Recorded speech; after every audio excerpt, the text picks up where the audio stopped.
नमस्कार साथियों, आज एक प्रदेश के बहुत ही ज्वलंत और संवेदनशील मुद्दे पर आपसे बात करने के लिए आई हूँ।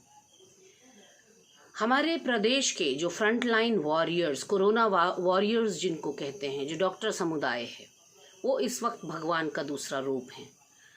वो इस महामारी के दौरान जिस तरह से दिन और रात मेहनत करके संक्रमित लोगों को बचाने के लिए, उनके इलाज के लिए, उनकी तीमारदारी के लिए, उनके टेस्ट करने के लिए, क्वारंटीन सेंटर्स में उनकी देखभाल करने के लिए जिस तरह से बढ़ चढ़ कर आगे आए हैं और अपनी जान जोखिम में डालकर वो ये काम कर रहे हैं, ऐसे में उनकी जितनी तारीफ़ की जाए उतना कम है। पर यहाँ पर दुख की बात यह है कि मुख्यमंत्री त्रिवेंद्र रावत जी एक बार फिर संवेदनहीनता के चलते उल्टे बांसुरी बजा रहे हैं। यानी कि वो इन डॉक्टर्स की प्रतिमाह सैलरी काट रहे हैं। क्या आपने कभी सुना है कि जो लोग, आपके और मेरे पास तो एक ऑप्शन है कि हम कोरोना से अपना बचाव करें, जितना हो सके मास्क पहन कर रहें, घर पे रहें और भीड़ भाड़ में ना जाएं। इस तरह से सिर्फ हम पर अपनी जिम्मेदारी है या अपने परिवार की जिम्मेदारी है, लेकिन इन डॉक्टर्स के पास कोई ऑप्शन नहीं है। ये डॉक्टर्स जान जोखिम में डालकर, इनका इस समय जिम्मेदारी भी है, कर्तव्य भी है और जिसका निर्वहन वो बखूबी कर रहे हैं।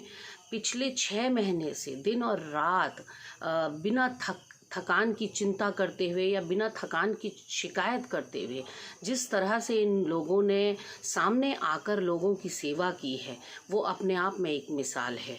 ऐसे में यहाँ प्रदेश के मुख्यमंत्री जिस तरह से उनको प्रोत्साहित करने के बजाय, उनका मनोबल बढ़ाने के बजाय प्रति माह उनके 1 दिन की वेतन कटौती कर रहे हैं।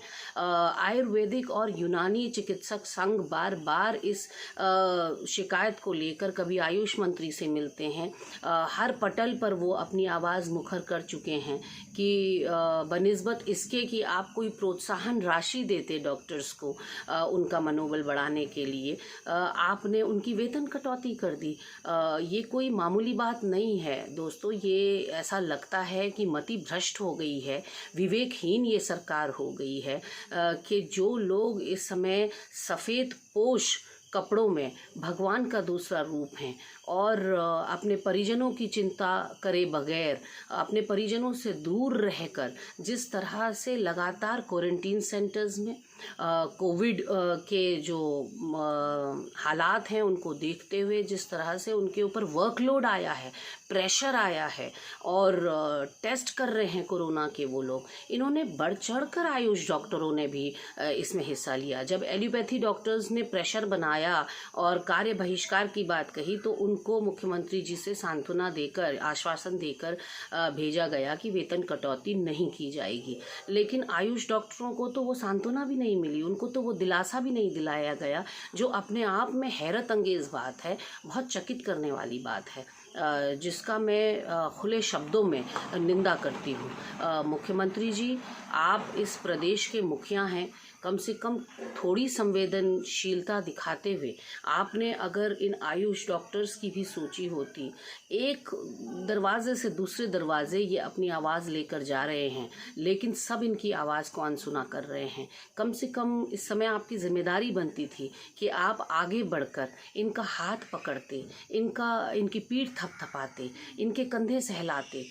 थकान से भी ये चूर चूर हो गए हैं, परिजनों से दूर रहने की वजह से इनको भी होम सिकनेस हो रही है और कहीं ना कहीं वेतन कटौती तो इनके ऊपर वज्रपात की तरह काम किया है। मैं आशा करती हूँ, अपेक्षा करती हूँ कि आप इनकी बात सुनेंगे और क्योंकि ये एक बहुत जेन्युइन बात है और बहुत जेन्युइन डिमांड है आयुष डॉक्टर्स की, तो उसको मद्देनज़र रखते हुए मुझे ये विश्वास है कि आप कहीं अगर मानवीयता बची है तो इनकी मांगों को पूरा करने में पूरा सहयोग करेंगे और वेतन कटौती पर रोक लगाएंगे। नमस्कार।